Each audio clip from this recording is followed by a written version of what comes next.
Hey guys, thanks for checking out the podcast. Before we get started, I want to remind you about the very cool bucket list trip I am doing in 2026, the Smitty Learns Irish podcast, where I'm going to do my bucket list, hike Ireland for a year, learn about Irish history, town by town, through the mouths of the pub owners and regulars. Because what's a better way to learn about something you love than to experience it yourself? Patreon.com/we3smiths, only $3 a month, and thanks for checking it out. And a happy what the hell everything for the week of December 6th, 2021. Recorded date and time December 7th at 2:06. I just fabricated a 1. Happy what the hell everything day. My name is Smitty. Thanks for joining me on the podcast. Bunch of stuff going to get to. A lot of stuff on the plate. We'll get to all up. But first, a gigantic shout out to great friends at Fat Chicks BBQ in the bustling metropolis of Atlanta, Michigan, who are destination barbecue. We talked about that, but they're also destination pizza. Not only, and I feel like I'm in a good spot to speak educated about this for the most part, that they might have the best, arguably the best barbecue in northern Michigan. And maybe arguably the best pizza in northern Michigan, too, because just tried that, and man, it was top-notch pizza, and they just added a crab rangoon pizza. It's already sold out. I was talking to Levi about that. Like, the best barbecue spots are the ones that you got to go in early and get the stuff, because they will run out. That's quality ingredients. That's what happens when you have a place that uses quality ingredients, especially in like a small town. You know what I mean? You have it, and then you run out. You just hope to get it while it's available. But the more you like it, the more they'll put it on, the more they'll have those ingredients, the more they sell. So they had a crab rangoon pizza, and it just went like in hours. As soon as they posted that thing on social media, it was like a frenzy of shares, and oh my god, that looks amazing.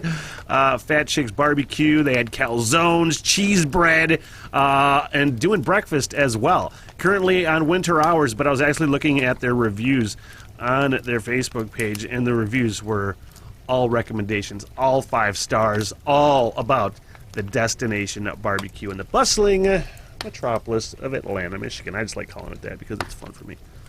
So that is Fat Chicks, and I hopefully you check them out. Destination Barbecue.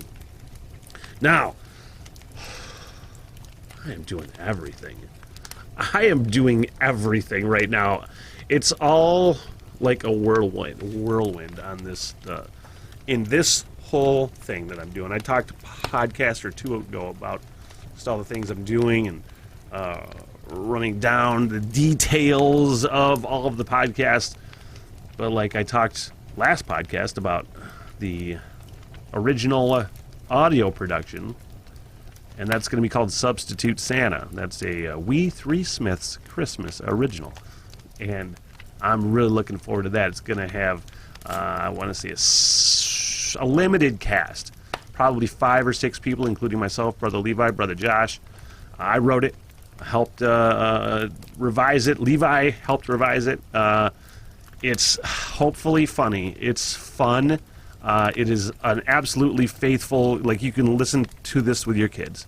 It's probably PG-13 as Christmas Vacation, National Lampoon's Christmas Vacation, or something along those lines would be.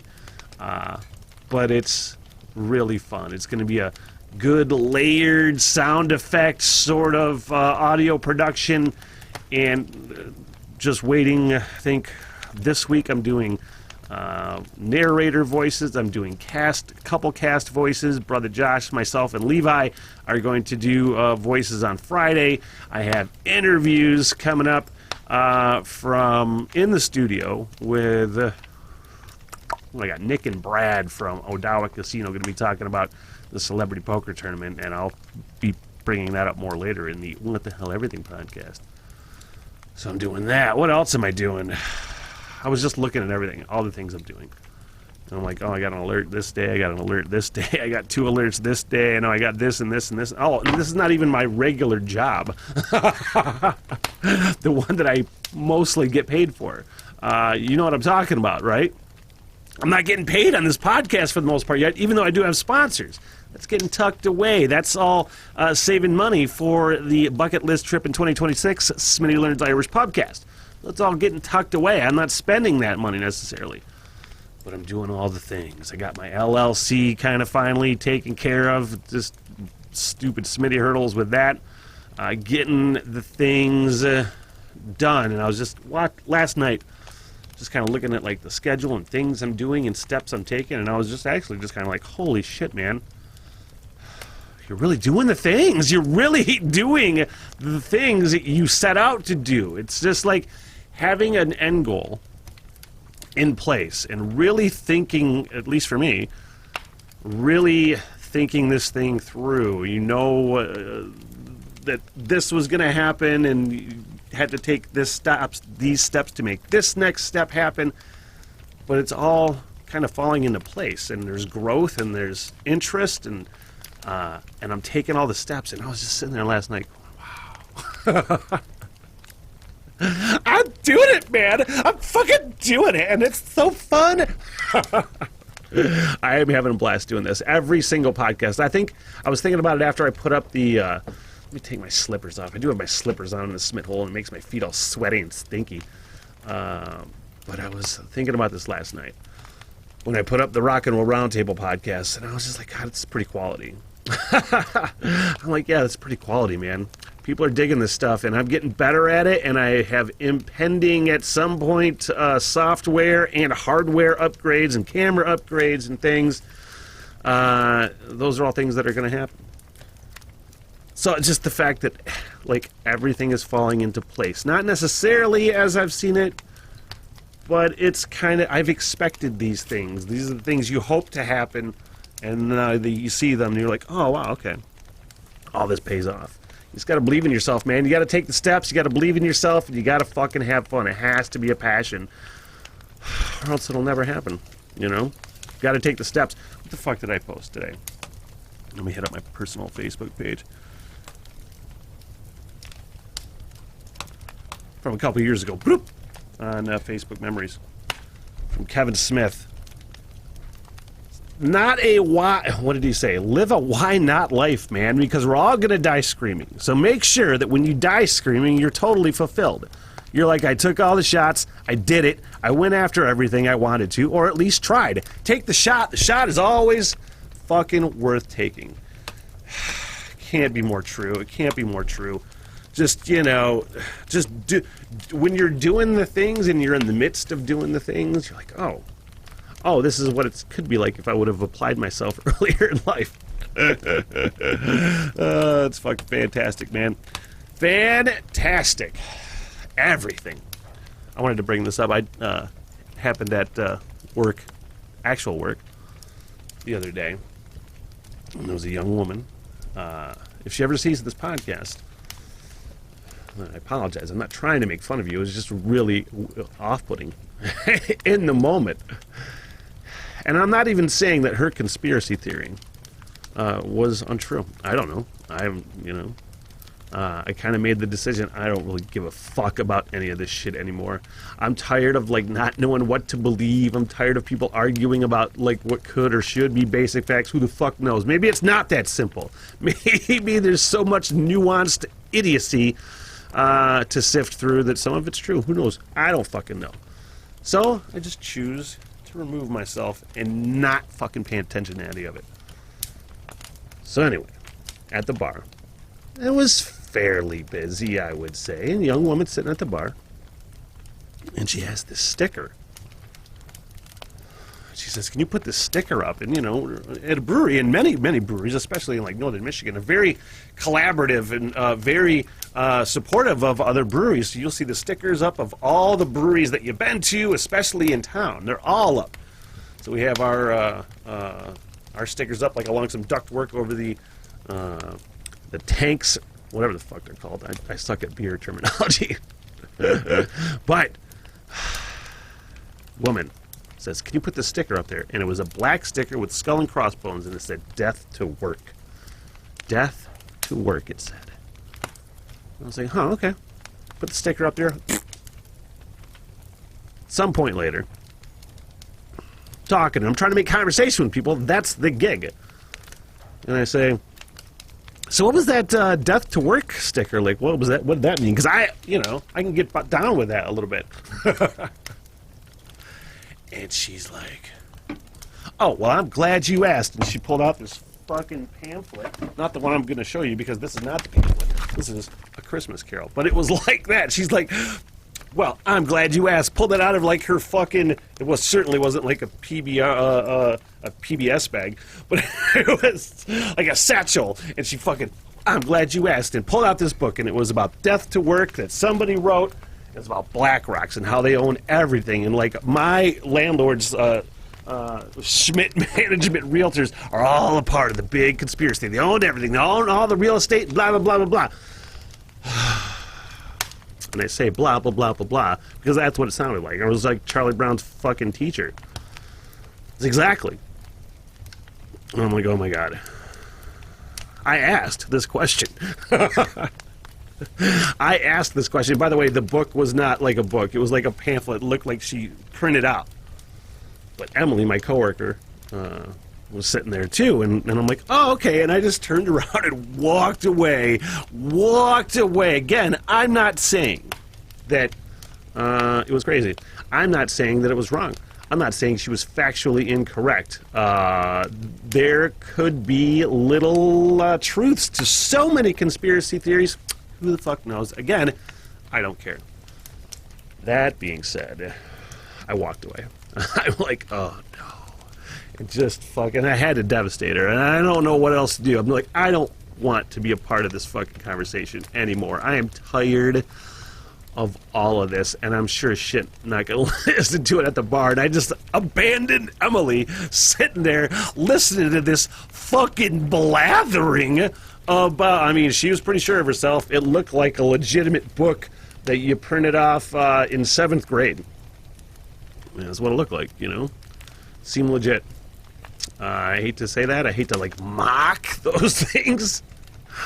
Sometimes things are just mockable, and they deserve to be mocked, at least to a point. But again, I don't know. And don't care, really. When I say I don't care, that's not true. There's all kinds of stuff that happens that I care about, you know? Like the Oxford shooting. Man, that sucks. It's just happening again and again and again. I don't know the right way to fix it. It's probably... There could be an argument for gun control. There's an argument for mental health. There's an argument for this. There's an argument for that. I don't know the fucking right way to go. I am pro Second Amendment. I am pro firearm. I am also anti-fucking dickheads. You know? Just stop being assholes about it. You would be like, hey, can we make an amendment to that Second Amendment? You know? You have the right to bear arms. Just don't be a fucking dickhead about it. Like that. Because god dang it. And what's worse, what the worst part of this whole time are the prayer warriors. The prayer warriors. They're out in full force. Thoughts and prayers, thoughts and prayers. Can I get some prayers? Here's some prayers, some more prayers. Jeez, oh, Pete's, man, I can't take it. I mean, I can, but it's everywhere. It's everywhere. And I'm just like... At some point, I've said this before, you have to objectively question your religion, okay? Like, we're at the worst, certainly the worst point in history of my lifetime. I was born in 75, so I've been through, you know, I was post-civil rights when I was born, but it's still fucky. It's starting to get better. The world is starting to... wake up. Little parts of the world are starting to wake up to certain things. A lot of the world is not catching up. And the prayer warriors are just, again, you have to objectively question your religion. And so many prayer warriors are just fucking dragging everybody down. Any sort of like progress, it's like Jacob Marley's chains. That's the prayers.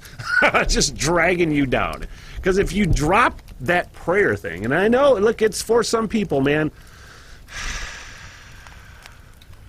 If you just focus on actually trying to do better, then the needs for prayers will be less and less. It's way more complicated, but also that simple. You know, it's such a Band-Aid that has to be pulled off of like society. You get that Band-Aid has to be ripped off, and it'll never ever happen. Which is another reason why I'm just like, I don't care about any of it anymore. It's not true. I say I don't care, but I do. Absolutely, I do. I'm just tired of seeing it. Tired of fucking thinking about it. It's too much, you know? It's too much. Also, what is too much is when there's too much snow in your car that doesn't get wiped off, specifically the roof of your car. And even cars, because I'll give people shit about not wiping snow off their car if they even have like a really high-profile vehicle, a truck or a van or some shit. I'm like, oh, I guess you got to get a long-handled fucking snow removal thing. Because that should be the first thing you do. When you're starting your car up, you live in a snow-bound state like northern Michigan. First thing you do, you start your car, you wipe fucking snow off your car. I understand if it's just a little bit or something like that. You're like, oh, it's going to blow off, it's fine. We're talking like anywhere from like a couple inches or more. You got to wipe off an inch or more. You got to wipe off. There's motherfuckers riding around there with 8 inches of snow on the top of their car. And it is, like, it's a great way to demonstrate they don't give a fuck about anybody else. Again, this is how it's their problem. We get prayers for people to wipe off their cars, please. It's honestly the way to demonstrate you don't give a fuck about anybody. I don't care. I'm just lazy, and I don't want to wipe the fucking snow off my car, because what's going to happen, you're going to go down the road, and your car's going to heat up on the inside, and it melts the snow on the bottom, on the top of the roof. And the more that your car stays warm on the inside, it turns that into ice, and it just fucking slides right off. Can fucking take somebody's, what do you call that, windshield out and decapitate people. It happens quite a bit, actually. Then just another reason to get whiteout bullshit driving behind somebody. You're a fucking asshole, man.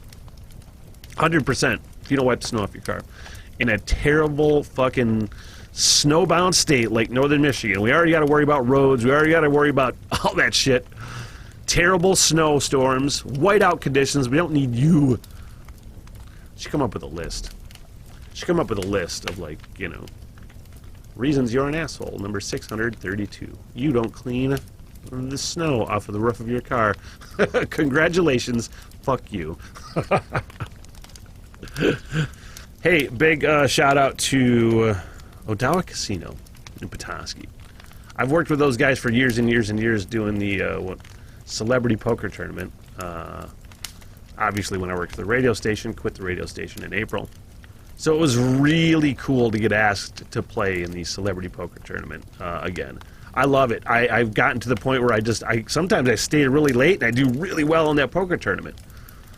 But it's always fun to see the same people at the end of the night, take the photos, see all of the toys that you collected for the Toys for Tots. It is Toys for Tots poker tournament, so bring a toy worth over $20 called the Odawa Casino Poker Room.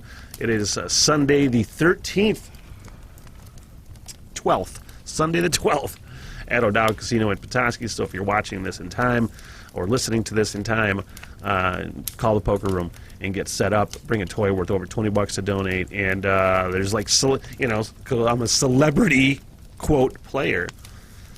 You can knock me out, and I think it's worth $14,000 in extra chips if you knock out a celebrity player. Mr. McTighe likes to bust my balls. Ooh, you're a celebrity. I said, yeah, I used to be an F-list celebrity, and then I became an E-list celebrity when I had my face on a billboard. It was ridiculous. Then I quit radio. I said, I'm just going to focus on this podcast thing. That kicked me back down to F-list celebrity, probably. But O'Dowd Casino doesn't think so, because they asked me to play in these celebrity poker tournaments. So again, big shout out. Really looking forward to that. It's always fun. And quite honestly, I get to see a lot of my friends in the radio business that'll be playing in the poker tournament. I'm sure that'll be fun. Of course it'll be fun. How about the Detroit Lions? The Lions' first win.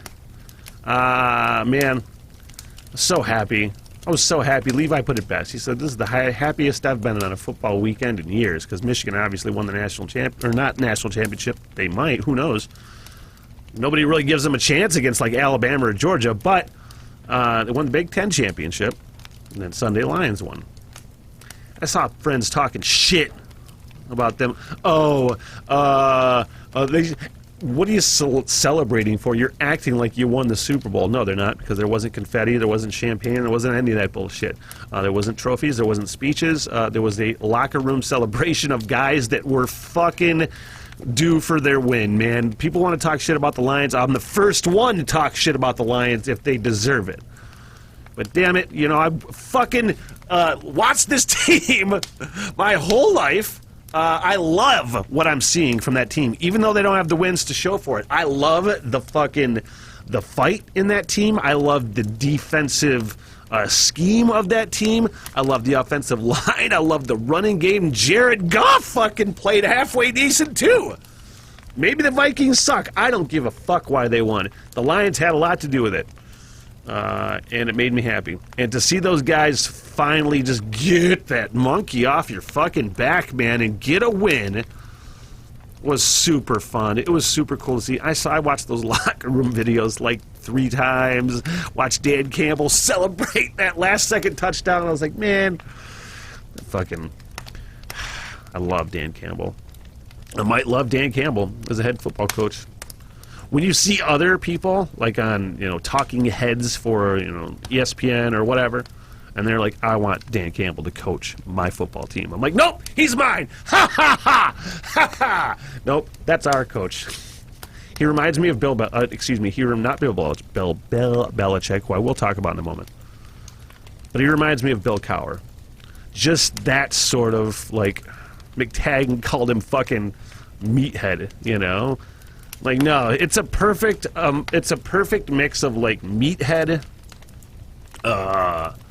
but still, like, smart tactician. He's been pretty fucking ballsy going for things on 4th down. I think he's kind of wrangled himself back in a little bit, but Bill Cowher used to do that same thing.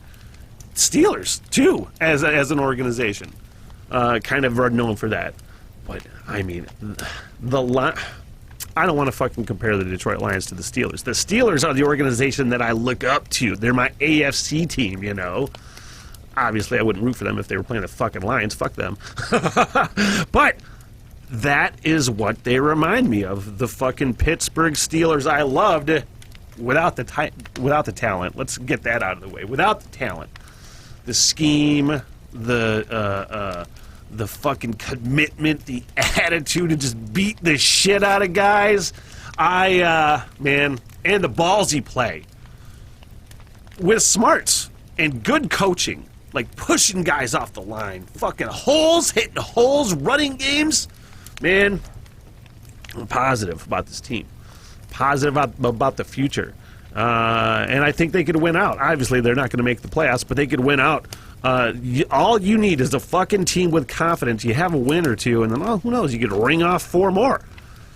They're not good, but they play every fucking team's hard, which is the mark of a well-coached team. So people that want to talk shit, man, go ahead and talk shit. That team, you watch. That's my prediction. The Lions will be good again. Very soon. In the next 3 years, they could even compete for a Super Bowl, which would, I don't know if I can handle that. Sure I could. Of course I could. I do want to say, I didn't watch all of the Monday Night Football game last night. I caught the very tail end of the game.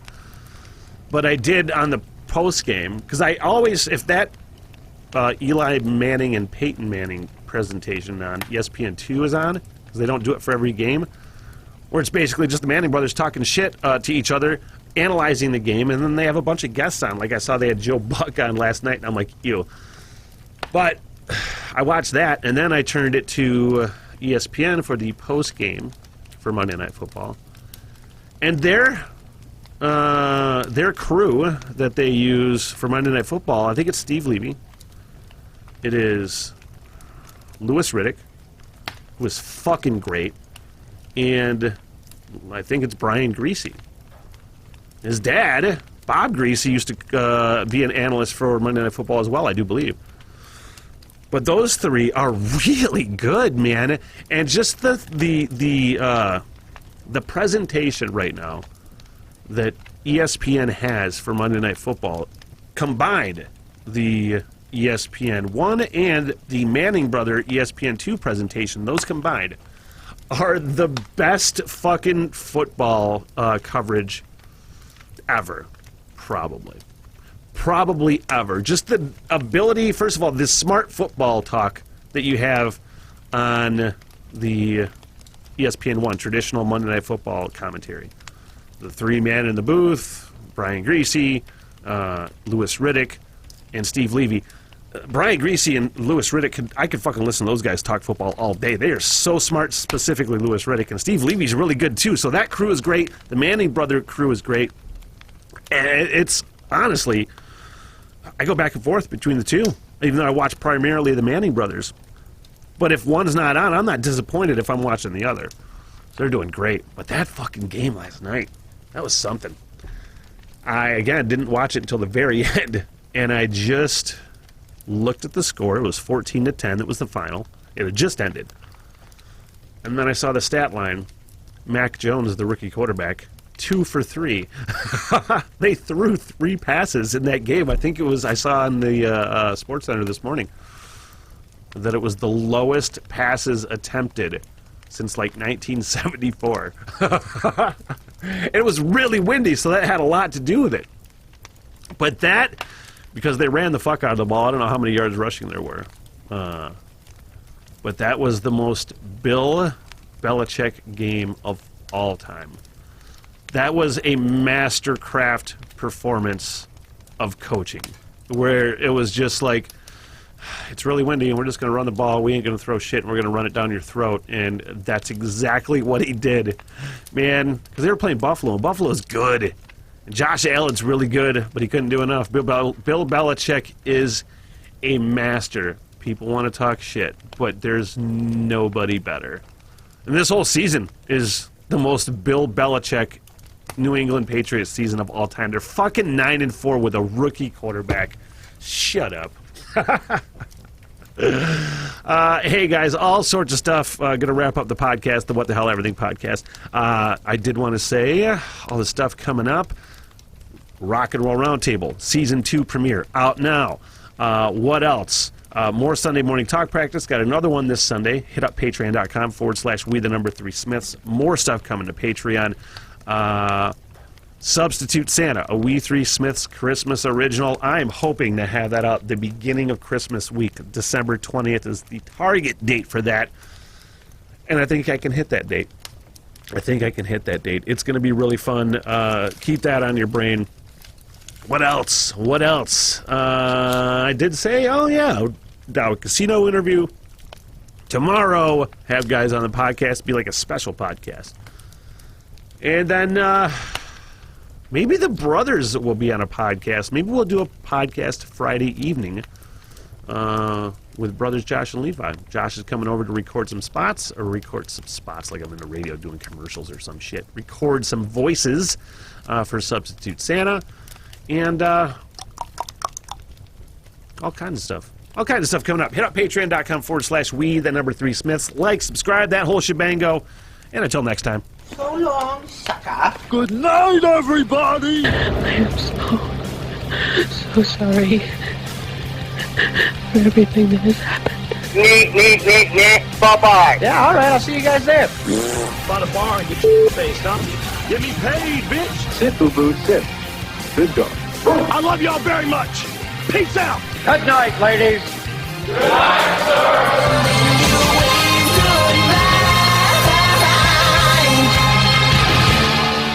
What the hell? Everything!